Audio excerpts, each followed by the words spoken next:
आज आरजीकर के पूर्व प्रिंसिपल संदीप घोष से लगातार चौथी बार पूछताछ चल रही है। अब साफ हो गया है कि उनके बयानों में विरोधाभास दिख रहा है। सीबीआई जवाबों से संतुष्ट नहीं है। संदीप घोष काफी विवादास्पद भी रहे हैं, निजी जिंदगी में भी और पेशेवर मोर्चे पर भी। लगातार सवाल जवाब हो रहा है। आज चौथा दिन है जब उनसे पूछताछ चल रही है। संदीप घोष पूर्व प्रिंसिपल हैं, कब से पूछताछ? 4 दिन हो गए, आज चौथा दिन है। कोलकाता कांड जांच के घेरे में सबसे ज्यादा अगर किसी पे अगर नकील कसा सीबीआई की तरफ से वो संदीप घोष हैं। पूर्व प्रिंसिपल रहे हैं, पूरी जिम्मेदारी इन पर थी। नतीजा क्या है? सीबीआई संतुष्ट नहीं है, इसलिए लिहाजा पूछताछ इनसे चल रही है।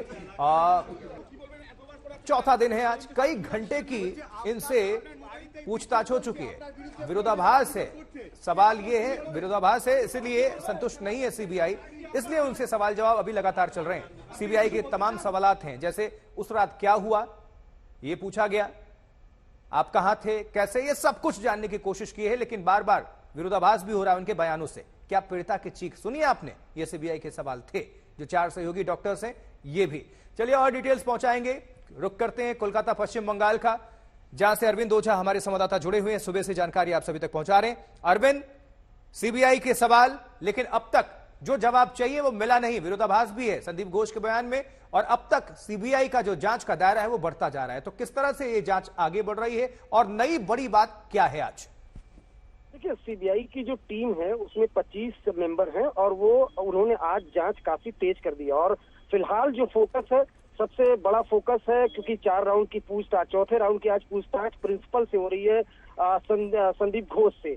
जवाबों से संतुष्ट नहीं है, क्योंकि आपको बताऊं सीबीआई ने इस केस से जुड़े और लोगों से भी, खासतौर से जो अस्पताल में मौजूद थे उनसे पूछताछ की, और उसके बाद जब प्रिंसिपल से पूछताछ की तो उसमें विरोधाभास है, इसलिए पूछताछ हो रही है। साथ ही साथ जो सुसाइड की पहली थ्योरी आई थी, जो परिवार का दावा था, वो भी अस्पताल से आई थी, इस वजह से उनसे पूछताछ हो रही है, नंबर 1। नंबर 2, दूसरी जो अहम पूछताछ हो रही है वो 4 मेडिकल स्टूडेंट हैं जिन्होंने पीड़िता के साथ उस रात डिनर किया था, उनसे जानकारी, दोबारा उनसे जानकारी सीबीआई की टीम ने उनको बुलाया है, उनसे पूछताछ की जा रही है।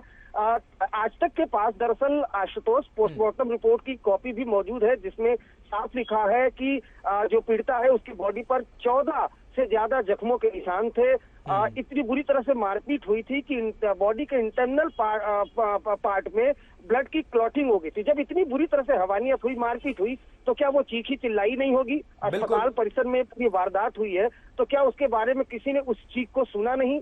उस अस्पताल की मूवमेंट क्या थी, पीड़िता के आसपास कौन लोग थे, तमाम वो मूवमेंट ये जो 4 मेडिकल स्टूडेंट हैं वो जानने की कोशिश कर रही है। तीसरी जो अहम जानकारी है वो ये है कि जो पीड़िता के परिवार से सीबीआई की टीम जानकारी जुटा रही है कि पीड़िता के कौन कौन करीबी थे, क्या वो कोई डायरी मेंटेन करती थी, अस्पताल से जुड़ी बातें क्या वो परिवार से शेयर करती थी, ये तमाम जो जानकारी है वो सीबीआई जुटा रही है। और जो चौथी जो सबसे अहम है वो एसोसिएट, जो आरोपी संजय रॉय है उसका साइकोलॉजिकल टेस्ट कराया, सीएफएसएल की टीम दिल्ली आई थी, उसके दिमाग को पढ़ने की कोशिश कर रही है, वो कितना सच बोल रहा है, कितना झूठ बोल रहा है, ये सब कुछ जानने की कोशिश कर रही है। उससे भी लगातार पूछताछ हो रही है। बिल्कुल रविंद्र, नजर बनाकर रखिएगा। दोबारा आपका हम रुख करते हैं। बहरहाल आपका बहुत बहुत शुक्रिया। तो प्रिंसिपल संदीप घोष से लगातार चौथी बार पूछताछ चल रही है।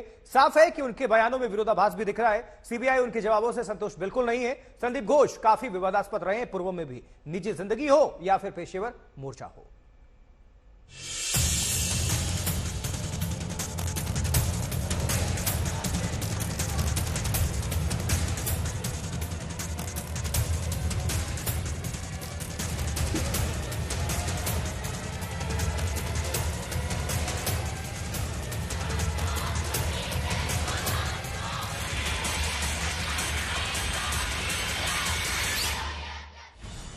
देश की हाल की सबसे जघन्य वारदात में से एक कोलकाता रेप कांड की गुत्थियां सुलझाने में सीबीआई लगी हुई है। हर रोज दर्जनों लोगों से पूछताछ हो रही है, लेकिन एक शख्स पर आकर सबकी निगाह टिक गई है।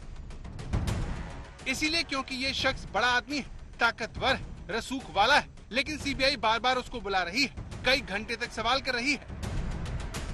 मिलिए संदीप घोष से, आरजीकर अस्पताल के पूर्व प्रिंसिपल से। ये 8 अगस्त तक आरजीकर अस्पताल के प्रिंसिपल थे, अब नहीं है, लेकिन सवालों के घेरे में। इनसे शुक्रवार को पूछताछ हुई, सुबह 3 बजे घर जाने दिया गया। शनिवार को फिर सवाल हुए, रविवार को भी तलब कर लिया गया। और आज यानी सोमवार को एक बार फिर संदीप घोष से सवाल हो रहे हैं। उनको सीबीआई ने तलब किया है। शिकायत यह है कि अस्पताल प्रशासन ने पहले इस मामले को दबाने की कोशिश की। लेडी डॉक्टर के माता पिता को सही खबर नहीं दी और हो सकता है कि सीबीआई प्रिंसिपल से इसी एंगल से पूछताछ कर रही हो। प्रिंसिपल ताकतवर थे, इसका अंदाजा जरा उनके रसूख से लगाइए। रसूख ऐसा कि 2 बार उनका तबादला हुआ, लेकिन नई जगह पर वो नहीं गए। सीबीआई ने जो सवाल किए उनमें कई तरह के सवाल हैं। संदीप घोष के अतीत के बारे में जो जानकारी आ रही है वो उनके बर्ताव को लेकर सवाल उठाती है। पड़ोसियों का कहना है कि संदीप घोष का व्यवहार ठीक नहीं था। वो अपनी पत्नी को लेकर हिंसक रहते थे। कुछ साल पहले उन्होंने अपनी पत्नी को पेट में लात मारी थी। संदीप ने पत्नी को घर में बंद कर दिया था। पड़ोसियों ने आकर उनकी पत्नी को बचाया था। मरीजों के साथ भी डॉक्टर घोष का बर्ताव ठीक नहीं था। छन छन कर जो जानकारियां सामने आ रही हैं, उनके मुताबिक संदीप घोष की अच्छी पहुंच थी और इसका फायदा उन्होंने उठाया। सवाल इस पर भी उठे कि आरजीकर प्रिंसिपल पोस्ट से इस्तीफे के तुरंत बाद उनको सरकार ने नई पोस्टिंग क्यों दी। बीजेपी नेता मजूमदार तो आरोप लगा रहे हैं कि घोष पर ममता सरकार की मेहरबानी थी। वास्तव में तार जोरटा जे खूब बड़ जोर এবং মাননীয় মুখ্যমন্ত্রী বিশেষ দৃষ্টি আছে তার দিকে, সে তো বোঝাই যাচ্ছে। এর আগেও তাকে একবার সরানো হয়েছিল, আবার সেখানে এসে বসানো হয়েছিল। আমরা বহু দুর্নীতির অভিযোগ, বিশেষ করে আমি চিঠি লিখে গভর্নরের কাছে করেছিলাম, মাননীয় গভর্নর সাহেবের কাছে করেছিলাম। আজকে সরানোর পর আবার তাকে ন্যাশনালে দেওয়া হলো, ন্যাশনাল মেডিকেল কলেজে দেওয়া হলো, বোঝাই যাচ্ছে তার মানে উনি অনেক কিছু জানেন। लेकिन अब संदीप घोष से जुड़ा हर सच सामने आने की बारी है। अनुपम मिश्रा और सूर्याग्नि के साथ ऋतिक मंडल, आज तक।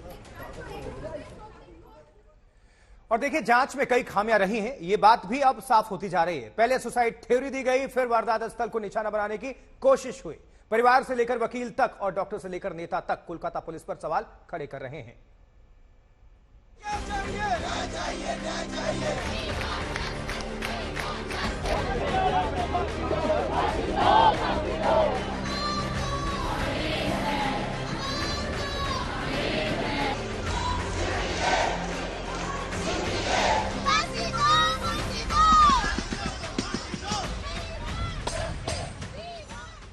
कोलकाता के रेप और मर्डर केस में जांच तेजी से आगे बढ़ रही है। सबको सीबीआई की तरफ से मामले के खुलासे का इंतजार है। सीबीआई जी तोड़ कोशिश भी कर रही है, लेकिन इस बीच ये सवाल भी उठ रहे हैं कि क्या सबूतों के साथ छेड़छाड़ हुई, क्या किसी साजिश के तहत सच को सामने आने से रोका जा रहा है। कई हलकों से इसको लेकर सवाल उठ रहे हैं।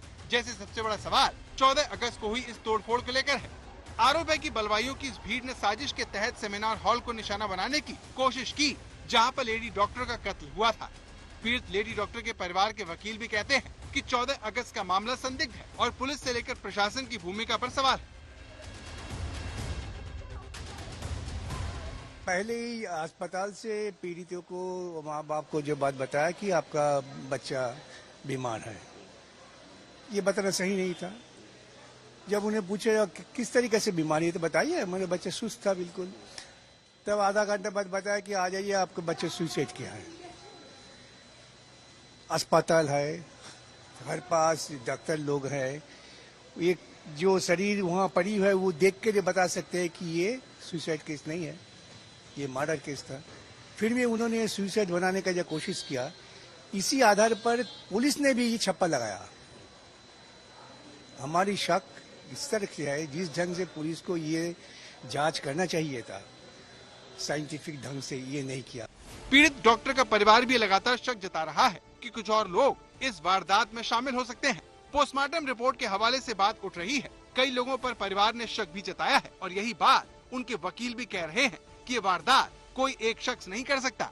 ये सारे चीज सामने आ रहा है। डॉक्टर्स ने जिन्होंने पोस्टमार्टम रिपोर्ट देखा, उनका ये ओपिनियन है कि ये अकेला कोई आदमी के लिए करना संभव नहीं है, इसके पीछे जरूर कोई 2-3 आदमी होंगे। तो अस्पताल को जो जिम्मेदारी था, हमारा घर में हमारा बेटी मर गए तो हमारा कोई जिम्मेदारी नहीं है। यहाँ पर ही बिल्कुल शक है और इसीलिए हमने सीबीआई इन्वेस्टिगेशन मांगा था। उधर सियासी नेता भी आरोप लगा रहे हैं कि हो सकता है कि सबूतों के साथ छेड़छाड़ की गई हो, क्योंकि सीबीआई को मामला जाने से पहले कई दिन तक कोलकाता पुलिस ने मामले की जांच की थी।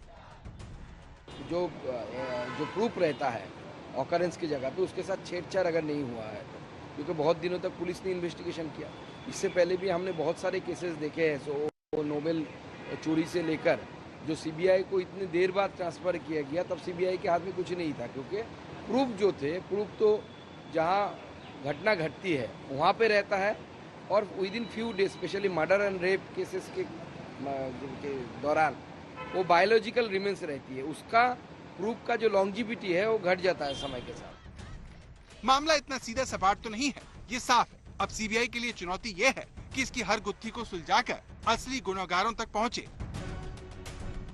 अनुपम मिश्रा और सूर्याग्नि के साथ ऋतिक मंडल, आज तक।